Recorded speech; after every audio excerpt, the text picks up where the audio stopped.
तहरा के सोची अब उतना गोश्त बचल नइखे हमरा भीतर। खासकर उम्र के पड़ाव पर जब औलाद के चेतावनी दिन भर दीवार से झांकत रहेला।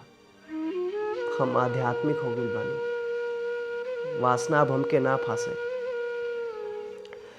अयोग भी हो गइल बानी भरसक हम, चाहे बेकार। और छोड़ तू बताव,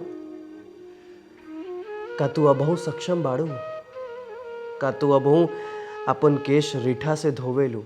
का नारियल तेल के गमक अबहू तारा देह से आवेला? का भाप से अबहू अपन चेहरा सेकेलू? मार चढ़ावल साड़ी का अबही ले पहिनेलू? का तहार चमड़वा अबही ले मुलायम बा? हाड़ के ओरी लभत नइखे लागता। का समय सब सहेज के रख लेलक? आह, प्रेम अब कहे सुने भर बचल बा हमरा भीतर। अब हम सच कहीं त आशिकी नइखी कर सकत। अब हमार इश्क कोठरी में कैद बा, पत्नी के सिरहाने बैठ के बस काल के पेड़ा जोहतानी। याद बा उ रात जब तू कहले रहलू, बिना मतलब के आई सब बिना मतलबे के रहल साचो।